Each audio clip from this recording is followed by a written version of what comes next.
नमस्कार, मी विशाल पाटील।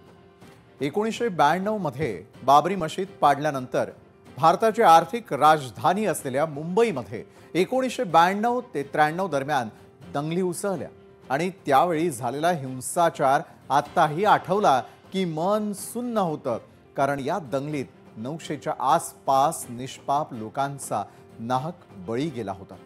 हिंसेच्या घटनांनी त्यावेळी सर्वसामान्यांच्या मनात इतकी भीती निर्माण केली होती की लोक घराबाहेर निघायलाही घाबरू लागले होते। लोकांच्या मनातील हीच भीती जायला बराच काळ लोटला।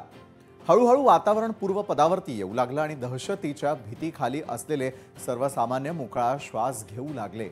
दंगलींचा इतिहास पाहिल्यावर आणि विनाशाची आठवण आणि विदारक चित्र पाहिल्यावरती पुढच्या पिढीला आपण काय देऊन जातोय याचा विचार करण्याची आता वेळ आलेली आहे। कितीदा वाटतं की ही दृश्य, या घटना दाखवूच नयेत आणि पुन्हा वातावरण कलुषित होऊ नये, पण विषयाचं गांभीर्य आणि त्यावरून होणाऱ्या राजकारणाची काळजी वाटावी अशीच राज्यातील सध्या परिस्थिती आहे। सध्याच्या घडीला महिला सुरक्षा, रोजगार आणि शेतकऱ्यांच्या समस्या, भ्रष्टाचार हे सगळे प्रश्न मार्गी लागलेत का?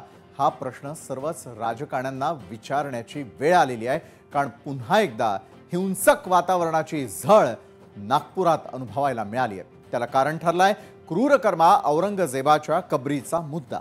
छत्रपती संभाजीनगरमध्ये असलेला औरंगजेबाचं थडगं हटवण्यात यावं यासाठी नागपुरामध्ये निदर्शनं करण्यात आली आणि त्यानंतर त्या ठिकाणी झालेल्या हिंसाचाराच्या घटनेमुळे सध्या नागपुरात तणावपूर्ण परिस्थिती निर्माण झालेली आहे।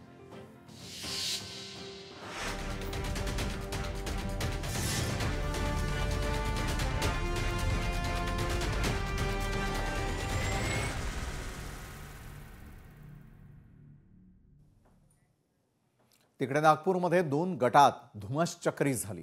2 गट आमने सामने आल्यानंतर त्यांनी एकमेकांवर दगडफेक केलेली आहे। यावेळी काही वाहनांची देखील तोडफोड करण्यात आली आणि त्यामुळे नागपुरात सध्या तणावपूर्ण शांतता आहे। तसंच पोलिसांनी हिंसा घडवणाऱ्या काही जणांना ताब्यात देखील घेतलाय।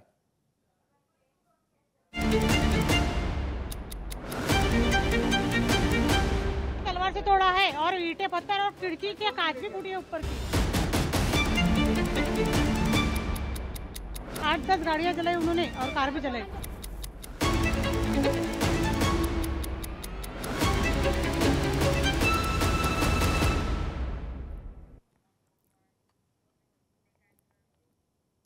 सोमवारी रात्री नागपूरमध्ये औरंगजेबाच्या कबरीवरून चांगलाच वाद पेटला। कबर हटवण्याच्या मागणीसाठी झालेल्या निदर्शनानंतर नागपुरामध्ये हिंसा भडकली। त्यानंतर वाहनांची जाळपोळ करण्यात आली। यावेळी हल्लेखोरांनी त्या ठिकाणी आलेल्या पोलिसांवरही दगडफेक केली। त्यात काही पोलीस कर्मचारी जखमी झाले। इतकंच नव्हे तर आगीवर नियंत्रण मिळवण्यासाठी आलेल्या अग्निशामक दलाच्या जवानांनाही हल्लेखोरांनी लक्ष्य केलं। त्यानंतर पोलिसांनी सर्च ऑपरेशन राबवत हल्लेखोरांना ताब्यात घेण्यास सुरुवात केली। आतापर्यंत काय काय घडलं हे तर सातत्यानं लोकशाही मराठीच्या प्रत्येक बातमीपत्रातून आम्ही तुम्हाला दाखवलं आहेच, मात्र नागपुरामध्ये नेमकं काय घडलं याचा अगदी थोडक्यात आढावा आपण ग्राफिक्सच्या माध्यमातून जाणून घेणार आहोत। तर नागपूरमध्ये नेमकं काय घडलं तर औरंगजेबाची कबर हटवण्यासाठी नागपुरात निदर्शनं झाली।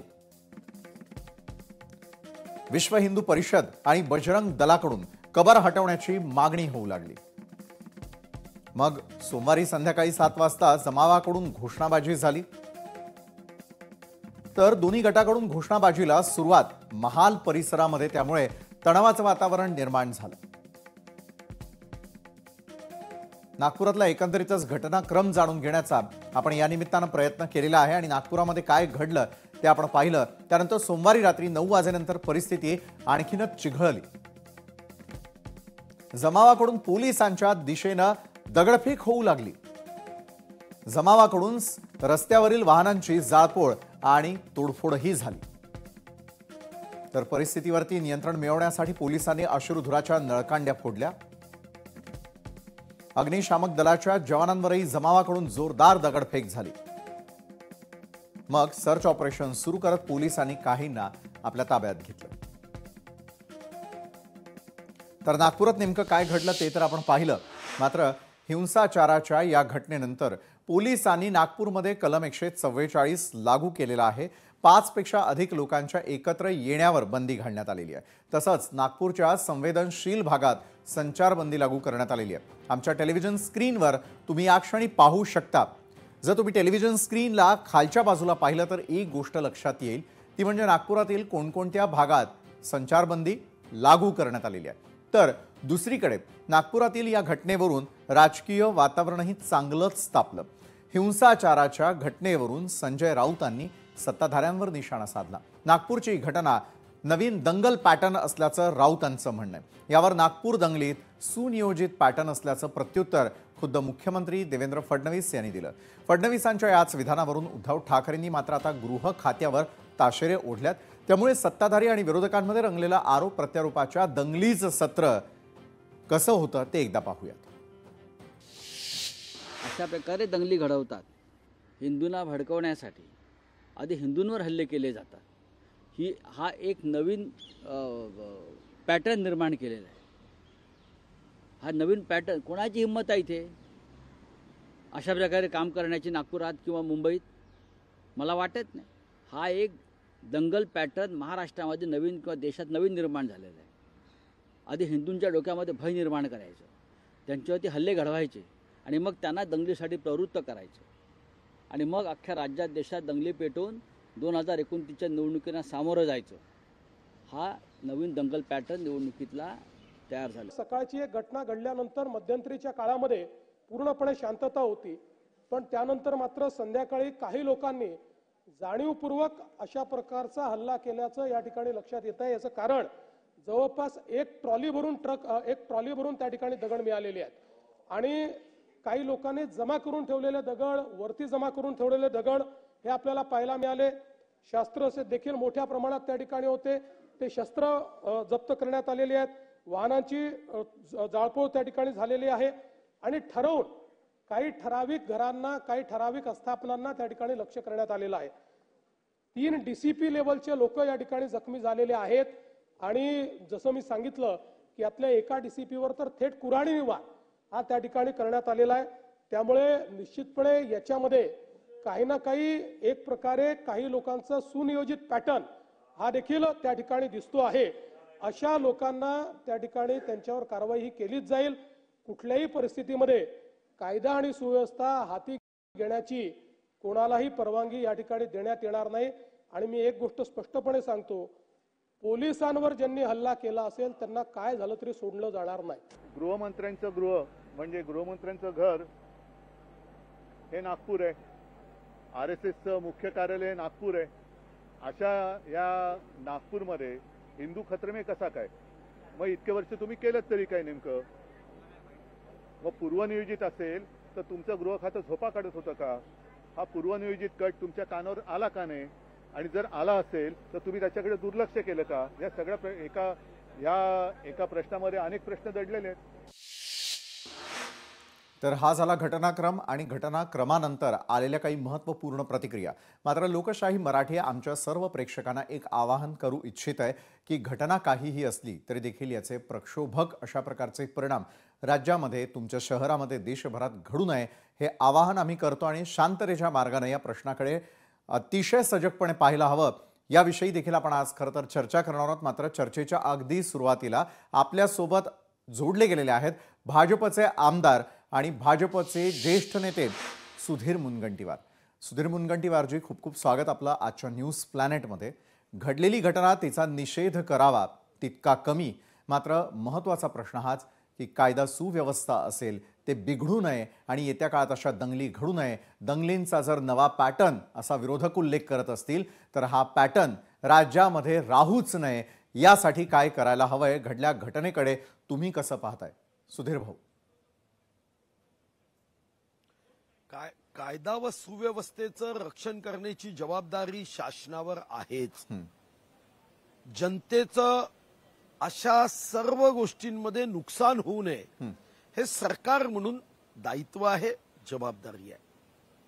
दुःख या गोष्टीचं आहे आणि चिंता या गोष्टीची आहे की ही दंगल छत्रपती शिवाजी महाराजांच्या महाराष्ट्रात औरंग्याच्या उदात्तीकरणासाठी होत असेल तर आम्हा सर्वांनाच पक्षविरहित महाराष्ट्र धर्म जागवत एकत्र येऊन अशा टीका न करता समाजामध्ये बोटावर मोजण्या इतके जे लोक असतील जे महाराष्ट्रामध्ये धार्मिक तेढ निर्माण करताय, औरंग्याचं उदात्तीकरण करताय, त्यांना धडा शिकवण्याची जबाबदारी ही महाराष्ट्राच्या प्रत्येक पक्षातील शिवभक्तांवर आहे.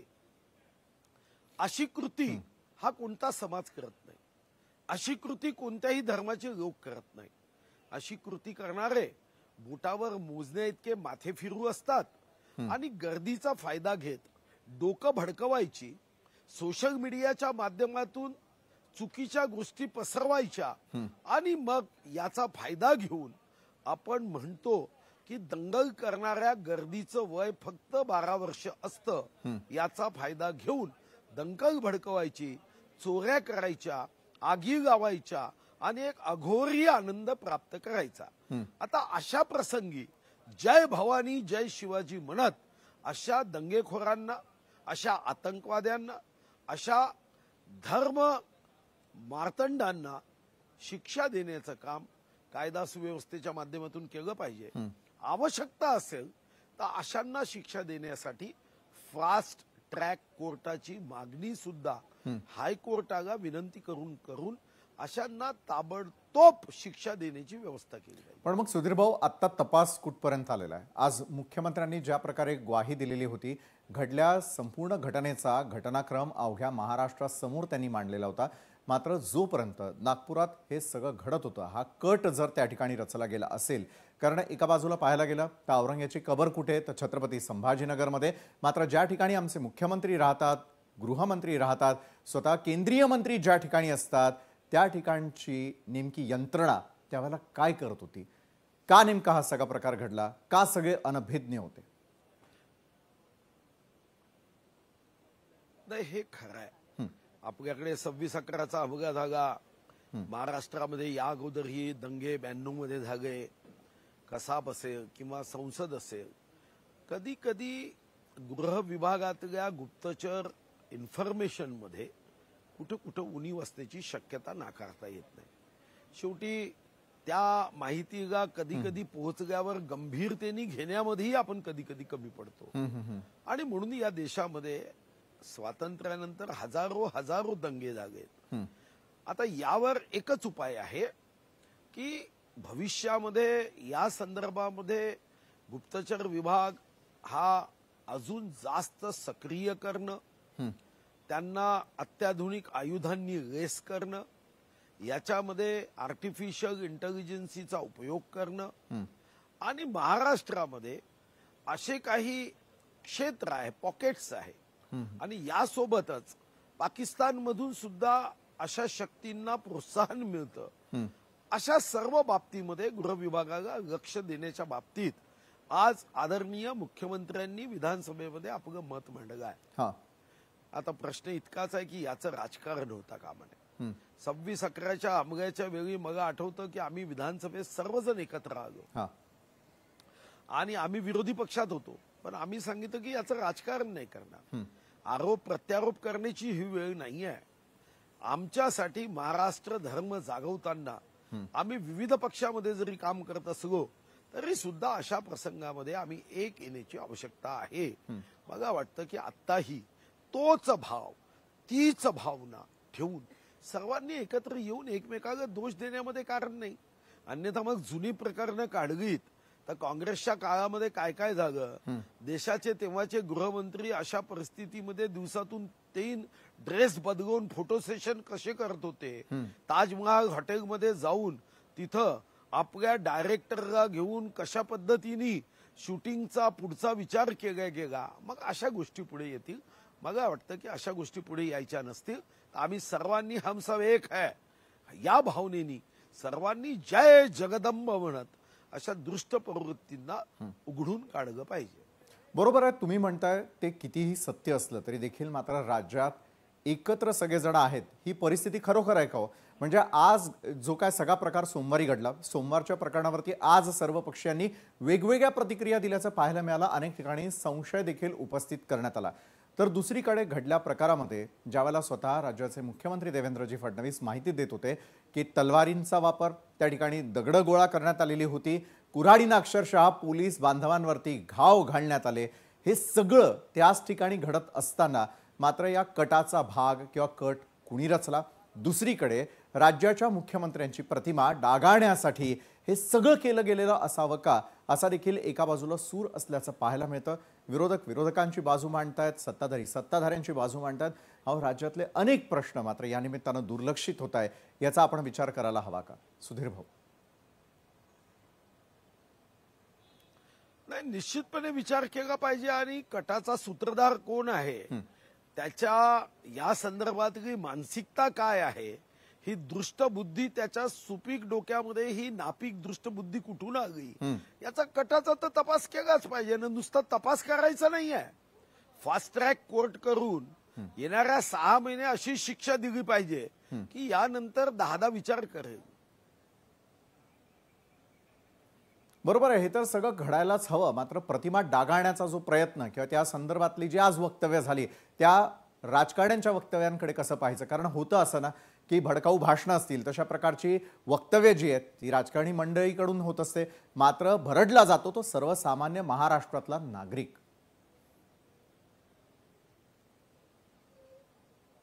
या मताशी मी सहमत आहे. बिचारा गरीब, कष्ट करणारा, हातावर पोट घेऊन जगणारा, सायकलनी जाणारा, हातगाडी चालवणारा, या सर्व प्रसंगामध्ये तो कारण नसताना अडचणीत येतो.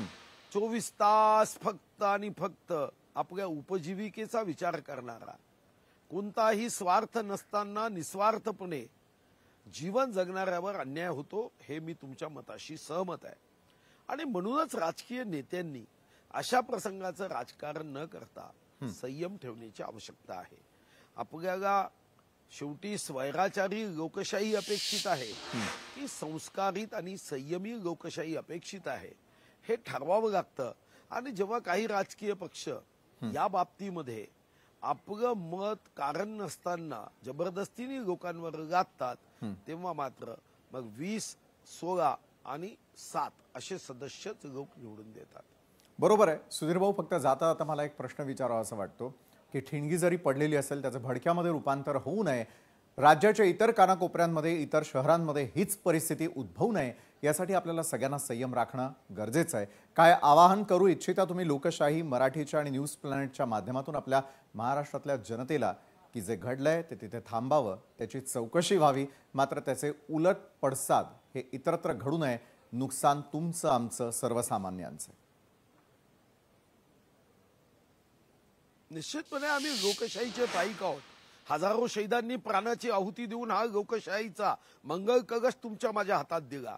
त्या शहीदांच्या प्राणाच्या आहुतीला, बलिदानाला नजर लागेल अशी कृती न करता सगळा एकत्र येऊया, भारत माता की जय म्हणत, भारत माझा देश आहे, सारे भारतीय माझे बांधव आहे, या भावनेनी एकमेकाला शांतीच्या माध्यमातून या प्रकरणात सर्व धर्मीय लोकांनी एकत्र यावं, एवढीच अपेक्षा आहे. बरोबर आहे, हे अपेक्षेला महाराष्ट्रातली जनता ही पात्र ठरेलच. मात्र राजकारण्यांनी राजकारण करू नये, हे पुन्हा एकदा आवाहन करावंसं वाटतं. धन्यवाद सुधीर भाऊ, तुम्ही आमच्यासोबत जोडला गेलात न्यूज प्लॅनेटच्या माध्यमातून आणि राज्यातल्या जनतेशी संवाद साधला, थेट प्रश्नांना उत्तर दिलीत त्यासाठी. लोकशाही मराठी ऐका, पहा, जागरूक रहा.